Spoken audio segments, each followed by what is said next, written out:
유대인의 탈무드에 이런 내용이 있습니다. 어느 날 스승의 한 제자에게 하나님께서 사람의 입을 하나를 주셨지만 귀는 2개를 주셨는데 그렇게 만드신 까닭은 무엇인가? 라고 물었습니다. 그러자 제자는 상대방에게 말하는 것보다 상대방의 말에 귀를 기울이려 더 잘 기울이라고 하신 뜻이지요 라고 대답했다고 합니다. 이는 대인관계에 있어서 자신의 의견을 주장하는 것보다 오히려 상대방의 말을 더 경청하는 자세가 귀한 것임을 강조한 교훈의 말씀이라는 것입니다. 그런데요, 상대방의 말을 듣는 데에도 올바른 태도가 있다라고 하는 점입니다. 혹자는 영어에서 듣는다, 듣다라고 하는 단어를 hear 혹은 listen 이 두 단어가 있다고 하는데, 이 hear와 listen에 대한 표현들을 보니까 hear는 타인의 말을 의미나 감정을 동반한 소리로 듣지 않고 단지 소리로만 듣는, 마치 자동차의 크락션 소리를 듣는 것처럼 한 귀로 듣고 한 귀로 흘리는 경우를 hear라고 표현한다 그래요.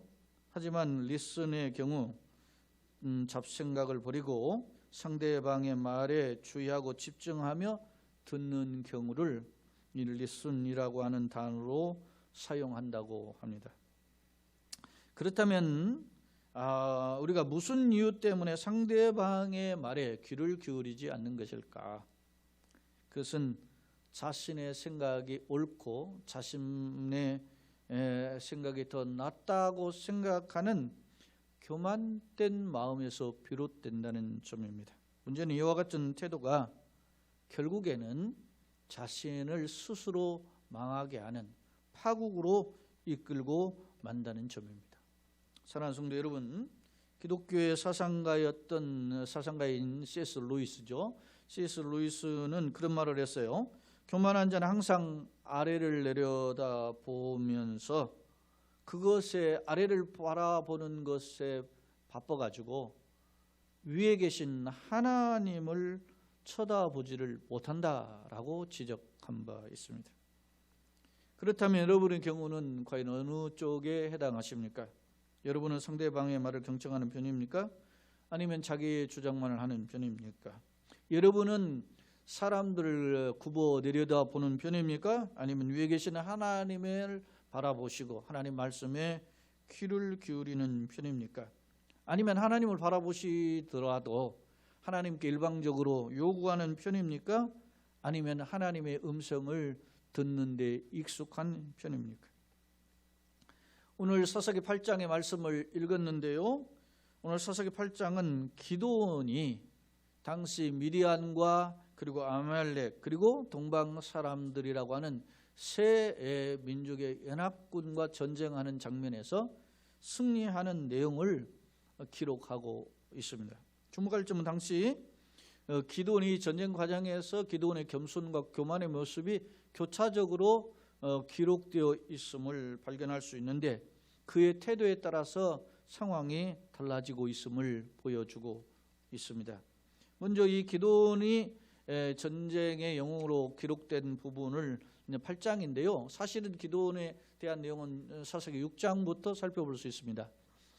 기드온이 미디안 사람들의 낯을 피해서 포도즙 틀에서 숨어서, 원래 탈곡을 하면 언덕 위에 올라가지고 타작마당에 올라가서 탈곡을 해야 되는데 숨어서 탈곡을 하다가 하나님의 사자가 나타나서 큰 용사라고 부르시면서 그가 하나님의 사자를 뒤늦게 대면에 보였음을 통해서 탄식을 해요. 내가 슬프도소이다. 내가 하나님을 대면에 보았습니다.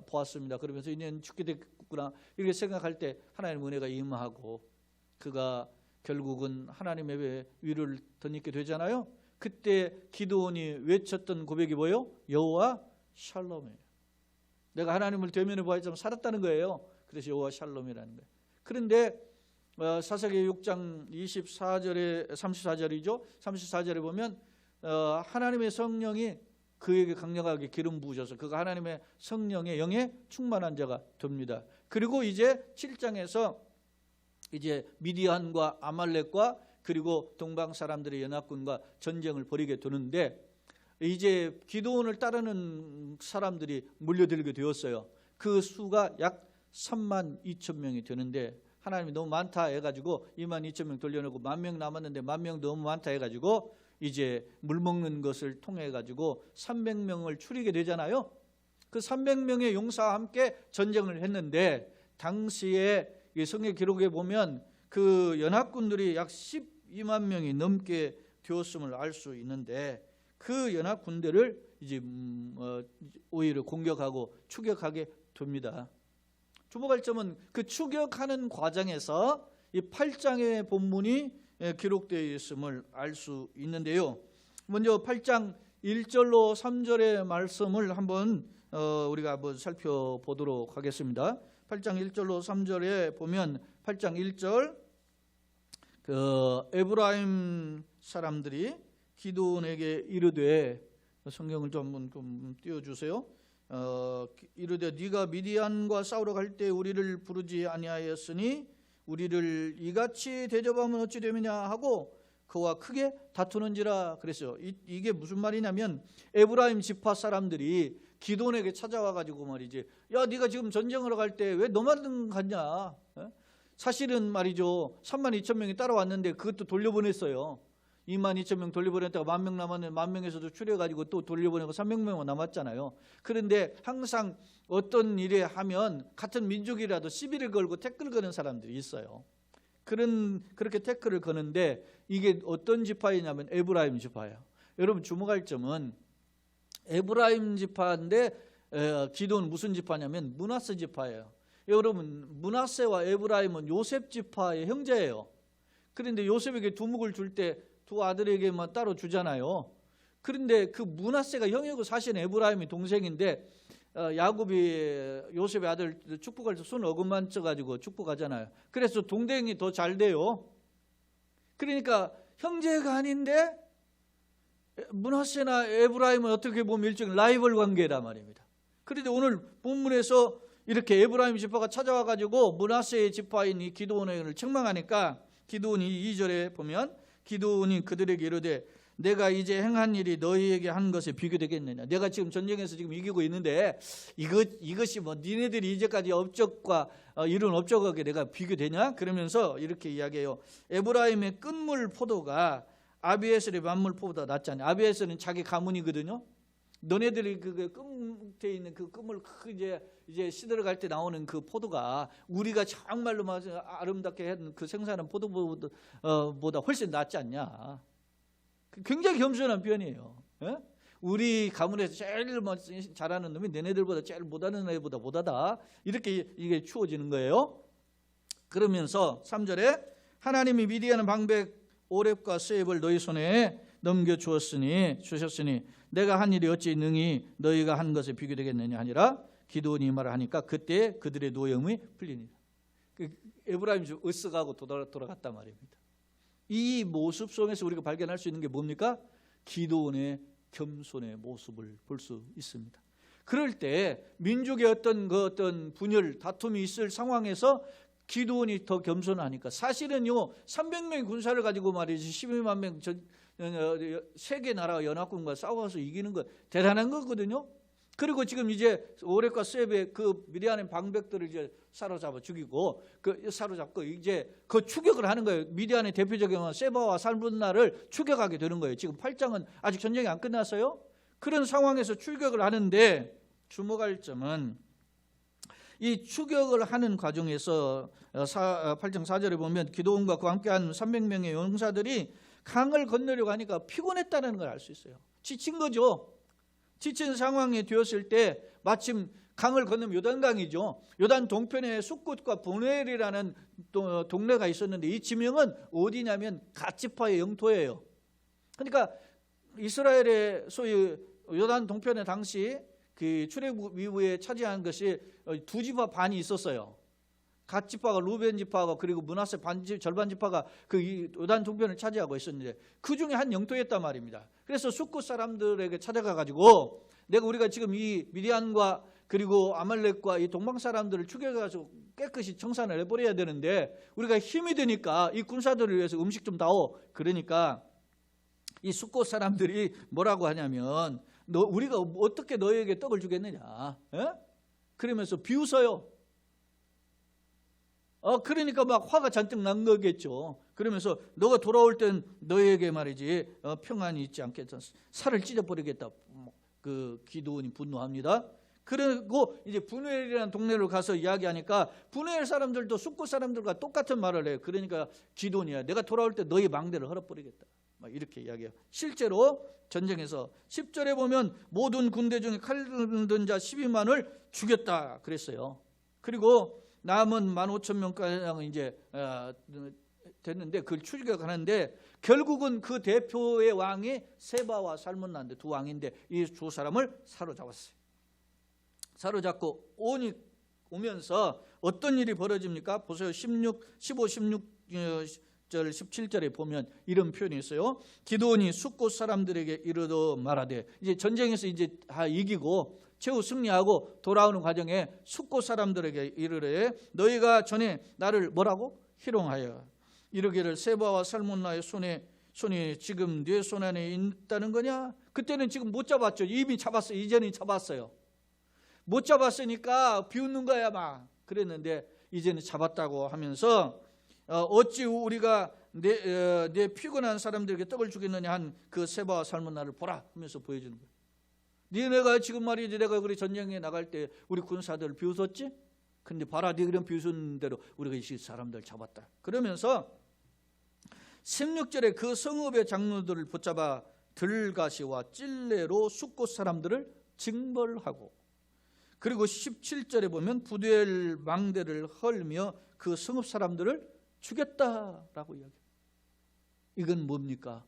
엄밀히 말하면 하나님의 전쟁에 동참하지 않는 자들에게 어떤 면에서 직접 전쟁에 나가는 것뿐만 아니라 어떤 간접적으로 협력해야 되는 것인데 그렇지 않은 사람들에게 대한 책망의 표현, 징벌의 표현이기도 하지만 이것은 그래도 동족을 죽이고 망대를 헐어버리는, 망대를 헐어버리면 완전 쑥대밭 만들어버린 거예요.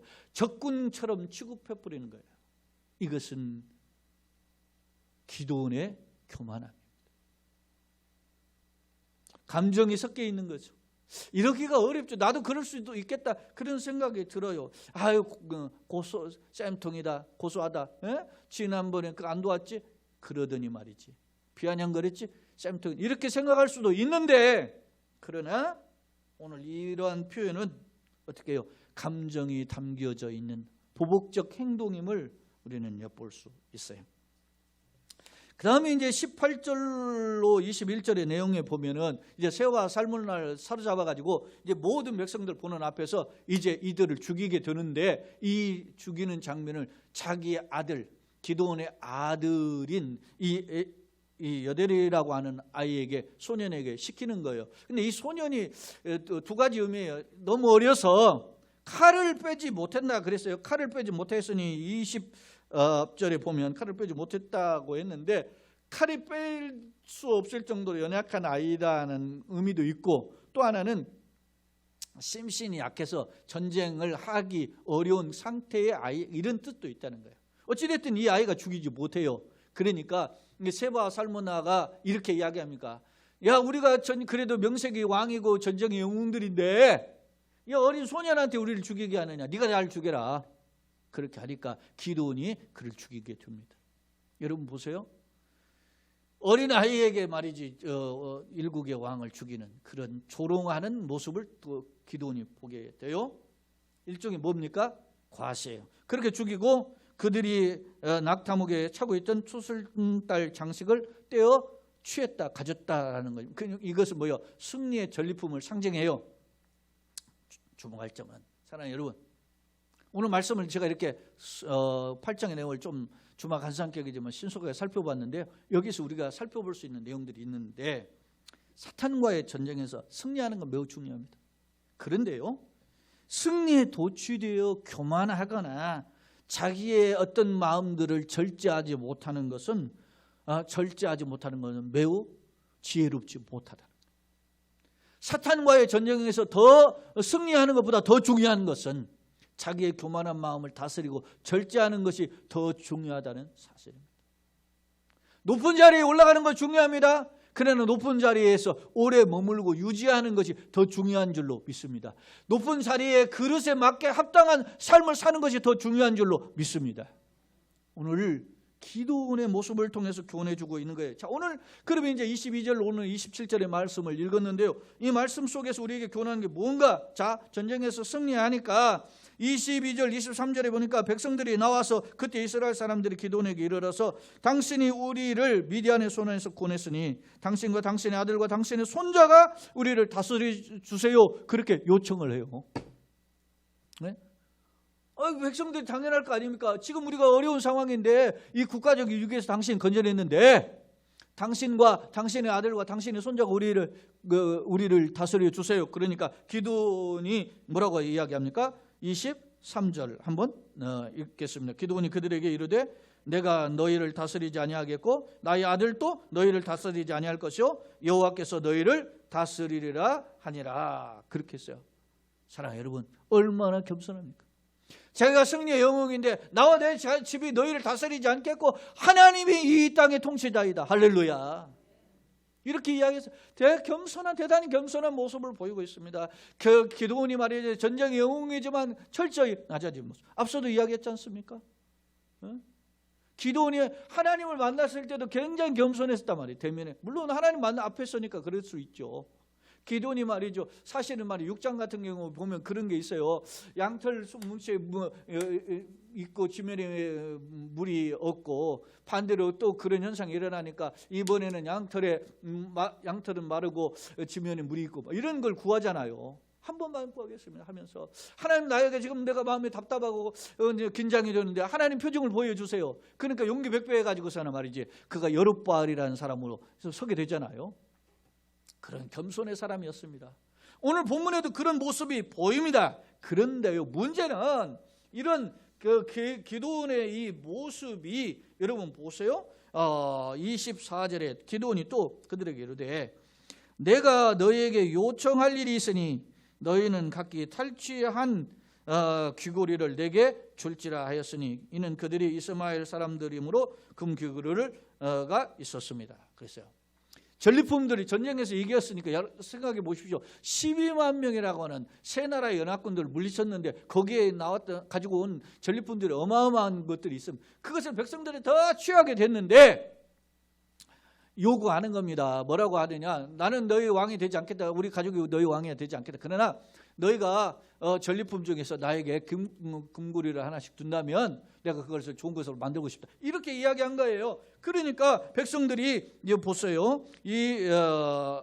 25절 무리가 대답하되 우리가 즐거이 드리다. 아이고 더 드리면 더 드렸지 이것만 드리겠어요 하면서 기쁨으로 즐거이 드렸어요 하고 겉옷을 펴고 각기 탈취한 귀고리를 그 가운데 던지니 기드온이 요청한 금 귀고리의 무게가 금 1700세겔이다. 1세겔은 11점 제가 어떻게 살펴보니까 11.4g 정도 돼요. 그래서 이게 제가 이거 계산을 해보니까 이 1700세겔이니까 제가 계산하면 한 19kg 좀 넘더라고요. 그러니까 그 19kg 넘는 금을 이게 모아가지고 이 기드온이 뭘 만들었냐면 자 보십시오. 자 27절 봅니까? 기드온이 그 금으로 에봇 하나를 만들어 자기의 성읍 오브라에 두었으니 온 이스라엘이 그것을 음란하게 위함으로 그랬죠. 그것이 기드온과 그 집의 올무가 됐다 그랬습니다. 그것을 가지고 금교를 만들어 가지고 뭘 만들었냐? 에봇을 만들어. 에봇은 뭐냐면 대제사장이 입는 가슴에 있는 옷이잖아요. 그러니까 하나님을 이게 그냥 평상시에 입는 게 아니고 하나님을 뵈러 갈 때 입는 옷이란 말이에요. 그러니까 귀중한 옷이죠. 그 가치 있는 옷을 만들었어요. 문제는 그것을 자기가 머무는 오이브라라는 것이 기드온에 머무는 성읍인데 그것을 두니까 그 기드온이 만든 에봇을 이스라엘이 어떻게 해요? 음란하게 위했다. 마치 하나님보다 더 위한 거예요. 사랑하는 여러분, 우리가 하나님의 은혜로 무언가를 얻었을 때 그것에 너무 빠지고 집착하면요, 그것이 우리의 우상이 될 수 있습니다. 경고하는 거예요. 하나님이 주신 축복이 하나님께 영광이 되지 않고 자기의 우상으로 변질될 수 있음을 경고하는 표현 아닙니까? 그것이 이스라엘의 올무가 되었다. 그 집의 올무가 되었다. 자신의 어떤 오버페이스한 행동이, 교만된 행동이 자신은 물론이거니와 이스라엘이 범죄하는 빌미가 되었다라는 점을 지적하고 있어요. 사랑하는 여러분, 이것은 왜 그랬을까? 이것은 당시 고대 근동의 풍습이에요. 왜냐하면 자기의 전리품을 가지고 하나를 뭔 형상을 만들어가지고 그것을 이렇게 과시하는 것이 이스라엘 백성들뿐만 아니라 고대 근동 지방에 있었던 본래 풍습이란 말이에요. 여러분요, 꼭 이런 것은 아닌데 열왕기하 18장 4절에 보면 히스기야 왕이 그 왕으로서 개혁을 단행하는데 그때 여러 산당을 제거하고 주상을 깨뜨리고 아세라 목상을 했고 그 이스라엘 백성들이 음란하게 섬겼던 것들을 다 없애버려요. 그런데 그때 함께 없앤 게 하나 또 있어요. 그게 뭐냐면 열왕기하 18장 4절에 보면 그게 모세가 만들었던 이스라엘 자손을 위하여 만들었던 뭐요? 노뱀을 만들었잖아요. 광야에서 살 때 불평하고 원망하니까 하나님께서 불뱀이 물려 죽게 할 때 장대에 노뱀을 매달아 가지고서는 그 노뱀을 바라보면 모두 살게 했잖아요. 그 노뱀을 그동안 가지고 있었는데 그것을 말이지 그 노뱀만 쳐다보면 옛날에 뭐였어요? 불뱀 물렸던 사람 살잖아요. 그러니까 막 그게 노뱀이 마치 무슨 능력 있느냐 노뱀만 했단 말입니다. 그것을 이스라엘 백성이 그걸 음란하게 섬기니까 히스기야 왕이 그 산당과 이런 아세라 목상 이런 것들 다 찍어버리고 불태워버릴 때 노뱀도 깨트려 버렸다는 거예요. 노뱀도. 그 노뱀을 깨트리면서 히스기야 왕이 그 노뱀을 부른 명칭이 있는데 그게 르후수단이에요. 르후수단. 르후수단이라는 말은 뭐냐면 노조각 그런 뜻이에요. 이 쇠덩이에 불과하다는 거예요. 노쇠 조각에 불과하다는 거예요. 이게 말이지 노수로 만든 조각에 불과한데 이게 말이지 마치 하나님보다 대단한 양 섬기고 있다 하면서 책망했단 말이에요. 누가? 히스기야 왕이. 이 히스기야 왕이 대단한 사람이죠. 사랑하는 여러분, 오늘 보세요. 물론 기도는 히스기야보다 한참 오래전 사람이지만 태도가 다르지 않습니까? 그걸 우리가 에봇을 하나 가지고 만들자 그러면 그러지 마. 그래야 될 그 기도원이 오히려 백성들에게 그때 말이지 전리품 취해서 에봇을 만들어 가지고 그 좋은 의도에 있겠죠. 하나님 만나러 볼 때 그 에봇을 입고 가면 얼마나 좋겠느냐. 그런 생각에서 좋은 의도로 생각을 만들었죠. 문제는 그것을 음란하게 섬기는 계기가 되었다. 사랑하는 여러분, 우리의 삶을 되돌아보십시오. 내가 살면서 내가 받은 하나님의 은혜가 하나님께 영광이 되지 않고 그것이 오히려 나의 신앙의 걸림돌이 되는 부분은 없는가 되돌아보는 계기가 되어야 되는 것입니다. 여러분, 내게 주신 지식, 내게 주신 어떤 재능, 내게 주신 어떤 물질이 하나님의 축복인 줄로 믿습니까? 그렇다면 내게 주신 진흙이 나를 드러내고 나를 과시하고 그만한 것이 되어서는 결코 안 되는 거예요. 나의 재능과 달란트가 그걸 통해서 세상의 박수를 받고 하나님께 영광을 돌리기도 하고 때로는 내가 그것 때문에 돈도 벌고 할 수 있잖아요. 그러나 그것이 나를 드러내고 과시하는 통로가 되어서는 안 된다는 말입니다. 이것은 여러분요, 없는 자는 과시할 수가 없어요. 그러니까 어떻게 해요? 선줄로 생각하도 넘어질까 어떻게 조심해야 되는 거예요. 오늘 기도원이 이걸 놓쳤던 것을 볼 수 있습니다. 사랑하는 여러분, 그렇다면 우리는 어떤 모습인가? 오늘 기도원은 자기가 어떤 면에서 전쟁의 승리의 그 기념품을 하나 만들고 싶었는데 그것에 하나님 앞에 나아가는 최고의 어떤 제사장의 모습을 에봇이잖아요. 그것을 만들고 했어요. 그러나 그것을 하나님의 은혜를 바라보는 통로가 되지 못하고 오히려 그것을 음란에 섬기는 마치 부적과 같이 마치 그것을 바라보면 마치 전쟁에서 승리하는 것처럼 잘못된 방향으로 흘러감으로 말미암아 백성들에게는 우상숭배의 빌미가 되었고 자신의 가문은 넘어짐의 통로가 되었다는 것입니다. 기도원이 겸손했을 때는 전쟁의 승리의 영웅이었죠. 그리고 존귀한 자로 인정받았고 하나님 기뻐하셨고, 여러분 보세요. 기도원의 은혜로 우리가 읽지 않았지만 28절에 그가 다스리는 동안 40년 동안 그 땅이 평온하게 했어요. 하나님 은혜를 그려 주셨어요. 그러나 문제는 그 자신이 사는 동안에 하나님께서 은혜를 베풀어 주셨기 때문에 그렇지, 그 이후에 그 후대가 어떤 기도원의 이 잘못된 행동으로 불의에 빠지는, 죄악에 빠지는, 하나님 기뻐하지 않는 길을 걷게 되는 빌미를 정황했다는 사실. 사랑하는 여러분, 제가 어느 글에 보니까 사무엘상 17장에 나오는 다윗과 골리앗 싸움에 대한 그 글을 소개한, 과학적으로 분석한 내용이 있었어요. 그 내용을 읽어보니까 이런 표현이 있어요.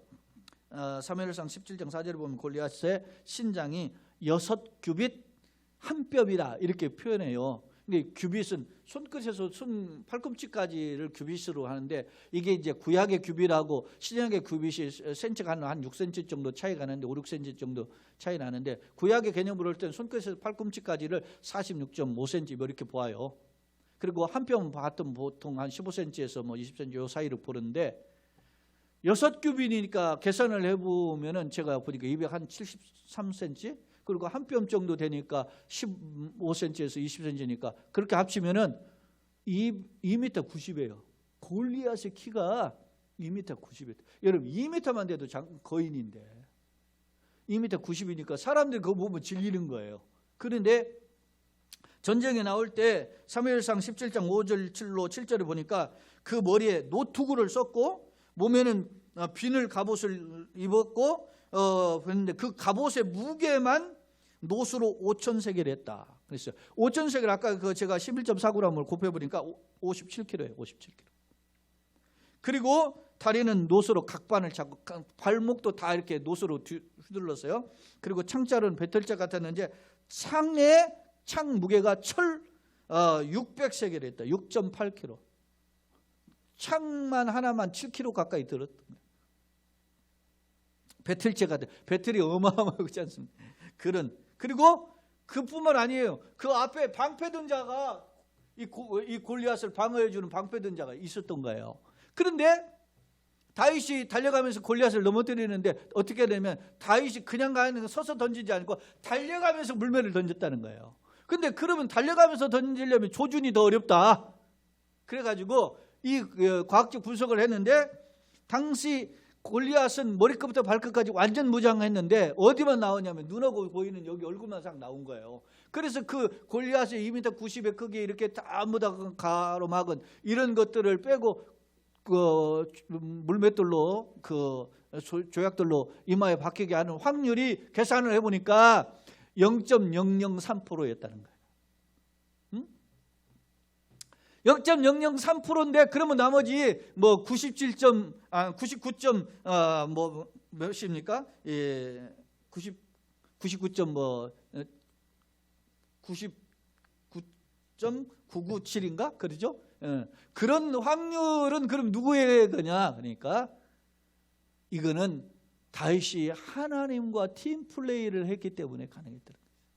왜냐하면 다윗의 고백에 보면 사무엘상 17장 45절에 보면 이런 거예요. 나는 만군의 여호와의 이름으로 네게 나아간다. 그러면서 여호와의 구원하심이 칼과 창에 있지 아니함을 네 무리로 알게 하리라 하면서, 전쟁은 여호와께 속한 것인즉 그가 너희를 우리 손에 넘기시리라. 그렇게 하고 나갔단 말이에요. 다시 말하면 99.997%는 하나님께 있었다는 거예요. 그러니까 내가 비록 0.003%만 가지고 있어도 하나님께서 99.997%를 활용하시면 우리가 승리의 주인공이 된다. 할렐루야. 그러려면 우리가 이 땅의 영적 전쟁에서 어떤 상황을 해야 되냐? 하나님과 같은 편을 먹고 하나님과 같이 팀플레이를 해야 된다는 말이에요. 사랑하는 성도 여러분, 잠언 16장 18절로 19절에 보면 교만은 패망의 선봉이요 거만한 마음은 넘어지면 앞잡이다. 겸손한 자와 함께하여 마음을 낮추는 것이 교만한 자와 함께하여 탈춤을 나누는 것보다 낫다. 그렇게 표현하고 있어요. 그렇습니다.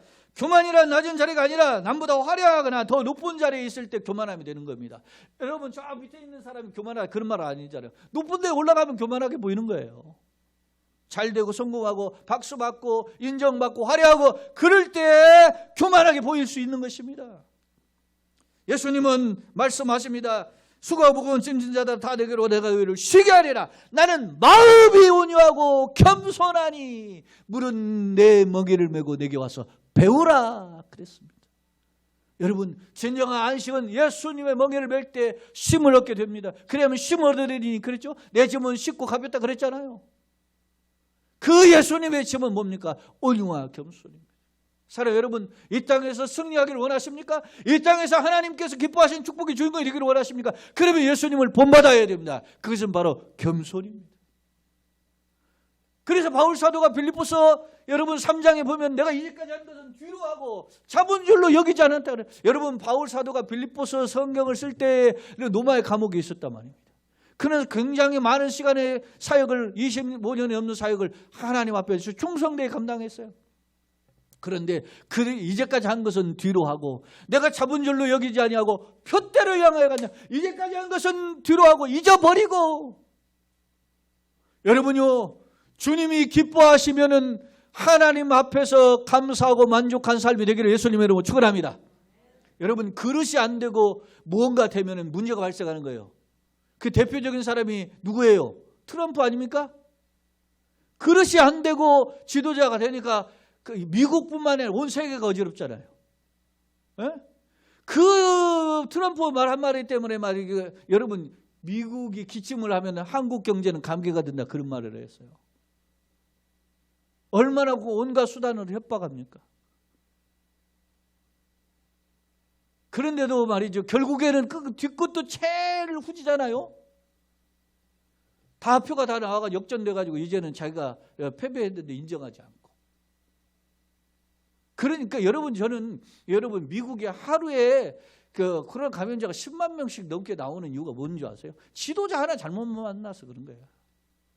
여러분, 또 다른 지도자가 있으면 나오긴 나오겠지만 그렇게 많이 안 나오는 거예요. 그런데 여러분 보세요. 미국이 참 이게 아이러니죠. 미국이 공화당과 민주당인데 트럼프가 공화당 아닙니까? 공화당이 더 실향이 보수적이에요. 에? 그러니까 이상한 거지. 오늘 한국 교회도 우리가 두 눈을 부릅떠야 되는 이유가 있어요. 한국 교회가 더 보수적이고 벌써 신앙생활 잘하고 하나님 외치잖아요. 그러면 더 하나님 앞에 겸손하고 세상 앞에서도 겸손해야 되는 줄로 믿습니다. 그것을 우리에게 주시는 교훈이라는 거예요. 오늘 우리에게 겸손의 모습은 있는가? 말씀의 거울을 통해서 되돌아보는 지혜를 배우기를, 지혜를 얻고 그 가운데 사는 저와 여러분 되시기를 예수님의 이름으로 축원합니다. 말씀을 정리해 보겠습니다. 사랑하는 여러분, 오늘 우리가 살고 있는 시대는 매우 어려운 상황이 반복되고 있습니다. 그럴 때 우리는 어떻게 하면 될까 하는 마음을 가지고 주변을 살펴보게 됩니다. 그래서 누가 좀 잘 나가고 돈 벌고 누가 유명해지고 이런 사람들이 자신의 삶의 모델로 삼고 쫓아간다는 거예요. 그런데 그런 것들이 전부 다 함정이에요. 앞서 이야기하잖아요. 어른이 된 여러분요, 요즘 아이들에 대해서 부모들이 뭐라고 이야기합니까? 요즘 아이들은 옛날보다 신체적인 조건이 옛날 성리 조건보다 더 잘 돼. 그런데 머리가, 자기 생각하는 마음은 여리다 그랬죠. 왜 그렇습니까? 우리가요, 어떤 자리에 오르는 것보다 그 어떤 자리에 오르는 자의 마음 자세가 중요한 거예요. 목사가 되기보다 목사로서 어떻게 살 것인가, 그 어떤 믿음의 철학이 있어야 되는 거예요. 성도가 어떤 직분자 예를 들어서 되는 거 중요해요. 그러나 그보다 더 중요한 것이 하나님의 사람으로서 어떻게 살아갈 것인가의 자세가 중요하다 말이에요. 우리가 하나님의 천국을 소유한 주의 백성들입니다. 그렇다면 우리가 어떻게 살 것입니까? 오늘 말씀의 거울을 통해서 주신 교훈을 깨닫고 주님께서 주신 그 말씀 앞에 겸손히 주님을 배우고 주의 은혜에 붙들려서 비록 이제까지 한 것은 아무것도 아닙니다 하고 낮아질 때 주님이 우리를 기뻐하시고 사용하시고 복에 복을 더하시는 은총의 주인공들이 다 되시되 우리 교회요 가정이요 성도 되고 그런 여러분의 삶의 결과들이 나타나기를 예수님의 이름으로 축원합니다. 아멘.